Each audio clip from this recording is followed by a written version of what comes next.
From the archives of the great library of Arathes, golden city of Elves, the wise scholars of Grey Sage present the unlikely and highly questionable accounts from those who were avowed witness.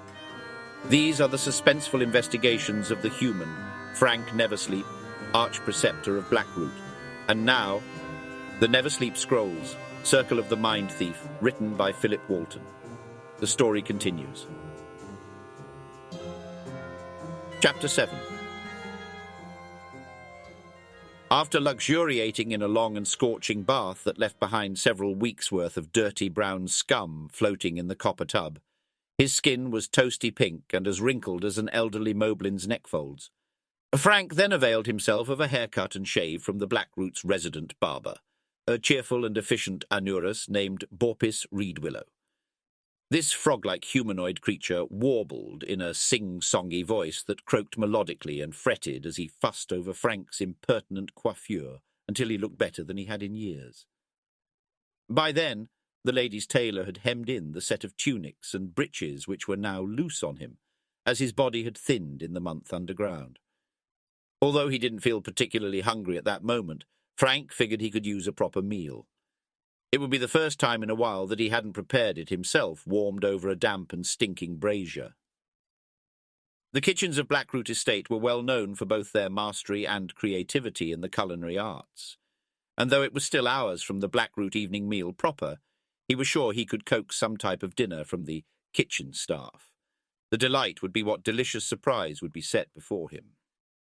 Upon entering, Fraenk found a flurry of activity, bodies in motion in a cooking ballet, as the lavish, multi-course banquet was underway. Roast salted venison, duck braised in savoury saffin root and a white pear jam, seared eel in elderflower wine on a bed of shaved turnips and gollen greens. The smells were intoxicating. My dear friend Fraenk, the lead chef, a ruddy-faced, rotund human named Pollard, greeted him when Fraenk finally caught his attention. "I've missed your skill at the skillet," Fraenk said, gaining a chubby smile from the chef. "Last I heard, you were eating mice and cockroaches in Arathes prison. Did you finally escape? Or if I know the great Fraenk Neversleep, there'd be a hefty bribe involved." He chuckled, elbowing Fraenk amiably. "Oh, it's something like that." Fraenk grinned back, lifting his palm from the counter where a silver coin had materialized. "Have a seat, my friend. I'll fix you something personally." The master chef smiled. Fraenk sensed a hesitation in his grin. Something was off, but what it was exactly, Fraenk couldn't say. Fraenk tipped him a salute and moved to a seat at the servants' table. He sipped from the flask in his cloak as he waited for his lunch to appear. An old scullery maid approached, holding a tray. Her grey hair was tied back under a kerchief, and she had tough, gnarled old hands that were red from soaking in scrub water all day. But her eyes were dark and youthful, incongruous to the elderly body. "Your supper, my lord," she said dryly. The plate that clacked down before Fraenk was anything but a feast. A cold haunch of some unnamed beast with a stale crust of bread and a cup of curdled pale green soup that turned Frank's appetite sour. "The service here has really declined since I've been gone," Fraenk quipped. The scullery maid slipped into the seat across from him. Her level gaze showed no amusement. Fraenk sawed off a chunk of meat and began to chew. "Well, if you wanted to be a scullery maid, I could have just arranged it, Gwen." Fraenk raised an eyebrow and smiled. "Or is it Gran now?" "I see the black cells didn't dampen your wit, Neversleep," she retorted. "Just in case you've not had time to read up on the jotters whilst in your perfumed bath, my lord. While you were gone, someone tried to slip her lady a few leaves of shadewort. Fortunately, Pollard caught it while tasting the sauce. He still spent 2 uncomfortable days as lord of the latrine. You have no idea what we're spending on glamours, so I can catch this guy." The old woman rubbed her raw, inflamed hands and scowled. "My fingers are never ever going back to their normal colour?" "Who do you suspect?" Fraenk asked. "There's no one new on the kitchen staff, so I'm doubtful it was one of them. Pollard has only a few he trusts to do the cooking, so not the cooks either. There's been several deliveries made around the time, but they don't get near the food. We can't know for certain until we pinch him in the act, so that's why I'm down here trying to—" "Catch him red-handed?" Fraenk winked, looking down at her rosy fingers. He couldn't resist. The murderous glare she gave him could have stopped a manticore in its tracks. "It was so nice having you gone, Arch-Preceptor," the old woman said. "I did try to resign and hand myself over to be tortured by those sadistic Greenbriars. You would have had the top job then." "Well, I suppose I'm happy as the Vice-Arch for now," Gwen said. "I don't imagine we could still get them to torture you." "Who knows? I might enjoy it," he said playfully. "What about you, my elderly friend? You seem to be doing pretty well on your own." Fraenk took a spoonful of soup, tasted it, and spit it back out again. "Gods, that's awful. That plate's been sitting in the kitchen for 3 days. I didn't think you'd actually try to eat it." A cunning smile curled on Gwen's wrinkled face. Frank's throat hitched involuntarily. He pushed the tray away and spat until nothing remained in his mouth. "Anything else amiss in the district?" he asked, trying to distract from something besides the putrid food. "The lady seems to think there's trouble starting." "Were you not reading our reports on your little retreat?" She scowled. "I was literally in prison waiting for an assassin to come slice me open, so—" "No," Fraenk said defensively. "We're doing our best, but you only have 6 preceptors, including the rookie." She sighed. "It's been chaos ever since the soldiers returned. The partisans have their hands full with drunken fights and stabbings. There's been word that remnants of Krieg's forces have been making their way into the city, trying to destroy it from the inside." "They're still fighting, even with their leader gone?" Fraenk asked. "That's not loyalty, it's stupidity. There are those who don't know when their cause is lost. They can sometimes even win in spite of it all." Gwen looked at him pointedly. Fraenk shifted in his seat. "And this business with the elf you killed? That's been settled." "Not out there, it's not," she replied. "Lots of elves aren't happy about what you did, and humans are paying the price for it." "What I did? He stabbed a man in the back, killed his wife and kids." Fraenk pounded the table, making his cutlery and his companion jump. Fraenk stood and grabbed his cloak. "Let me ask you, do you think I did the right thing?" Fraenk demanded. She paused for a long moment. He could see her measuring what she would say next. "What's done is done. All of our ashes ride the same wind." Fraenk had a flash of the 2 children in the oven, burning, their legs sticking out. "Such a careful response," Fraenk growled and turned. "You'll have to come out of the shadows someday." "Fraenk," she said, stopping him before he could leave. "Your new guy, Stonebridge. What about him?" "How well do you trust him?" she asked cautiously. "As much as I trust anyone, I suppose," Fraenk replied, not liking where this line of questioning was headed. "You asked me to tell you honest on all matters, right, Fraenk?" Any hint of humour and sarcasm had left her voice. Her eyes fixed insistently on his. He nodded. He owed coin to 6 dens on Dicer's Row, Dusvan the Rasp, Tifanine Wolfsbane, and even a grift roller from Pyleus called Silver Nick. Now he's suddenly square with all of them.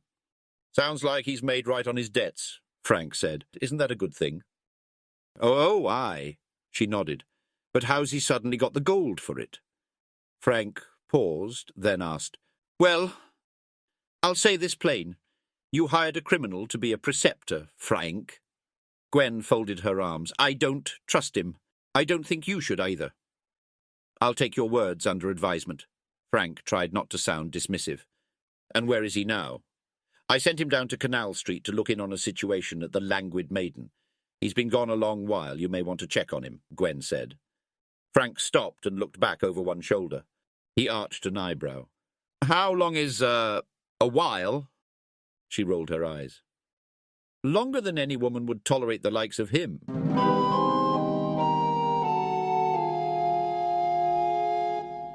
Fraenk decided whatever entanglement that Nim may or may not be in would keep for a bit longer, especially in light of a much more pressing matter that was just now set before him, which came with compliments from the head chef and would require his undivided attention. It was the arrival of a serving platter covered by a polished silver dome. From inside, strange and exotic aromas spoke of unknown culinary delights. Only a thorough investigation using all of his senses would reveal its delicious secrets. Taking the tray, Fraenk quickly retreated to his personal quarters within Blackroot Estate and pushed back stacks of papers on his work table to clear a place to eat. As always, Pollard's kitchen work remained unparalleled.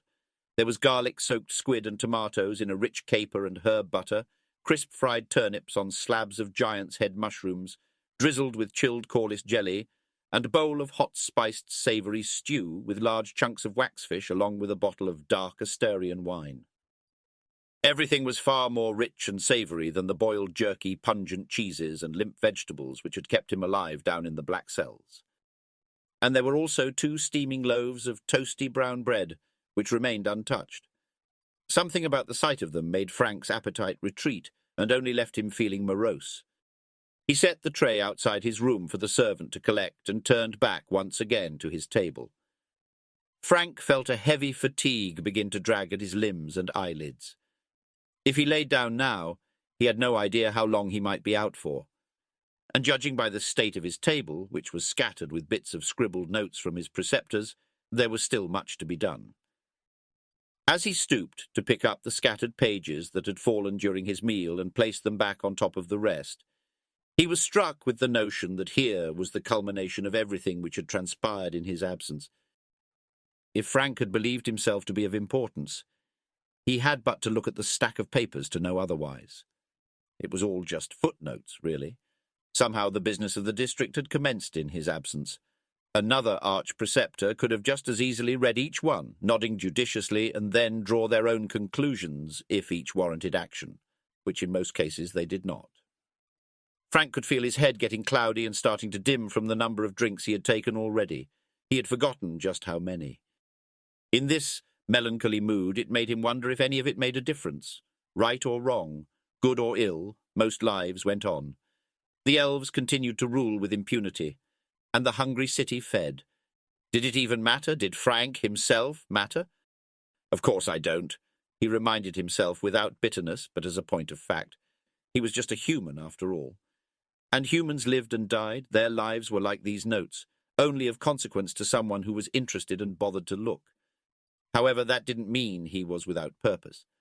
Lady Blackroot still depended on him, and if he was to fulfill his sworn allegiance to her, he'd need to faithfully carry out his duties. Even in his darkest moments, that was what kept him from utter despair. You owe all to the lady, Fraenk told himself. As Fraenk skimmed through the scrawled notes on the desk, he was pleased to see that most were legible, which was something he tried to instill upon all his subordinates. There, in the simple words, were the shorthand summaries of Blackroot district lives lost and crimes laid bare. A sailor crushed by falling cargo on the docks, a wife and mother killed by her drunken, jealous spouse. 4 separate instances of children missing. Also, a suspicious gathering of ragged outsiders inquiring about the area around the harbour. On his work table, he had a large painted map of the district, and Fraenk began to arrange the incidents by where they took place. Then by stacking them in order of severity of the crime. He found it was best to be organised about such things, and it also helped him better understand trouble spots within the district itself. If one area became too problematic, he could send for additional partisan patrols to that spot, or pay a personal visit to see if there was a problem that required a more creative solution. He had no compunction about having a repeat troublemaker nailed into a crate and shipped downriver to one of the port cities. As he began to sort and stack, Fraenk then began to notice an unsettling trend forming. Case after case were more often than not about someone who had recently returned from the war.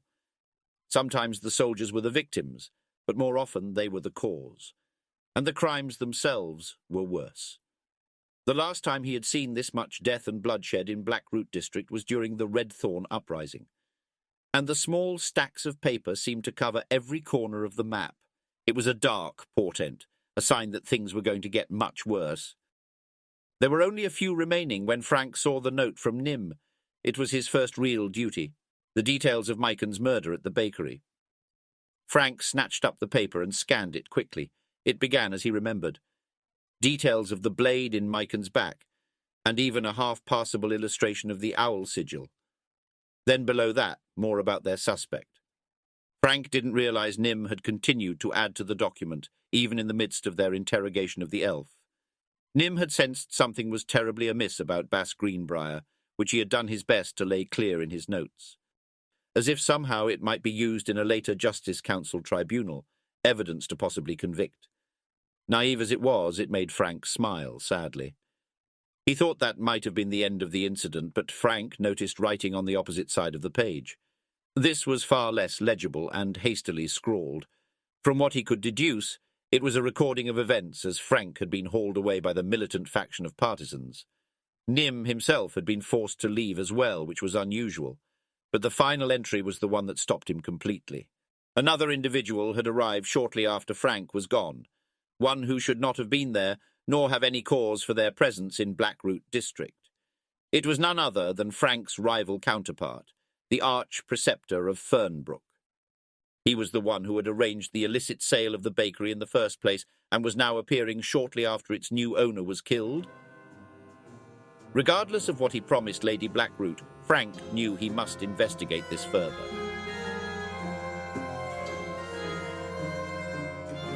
Thank you for listening. Tune in next week for another exciting episode. And remember, the learned scholars of Greysage caution you that the veracity of these events remains unproven. Now go safe in the light of the powers, until our hands clasp again.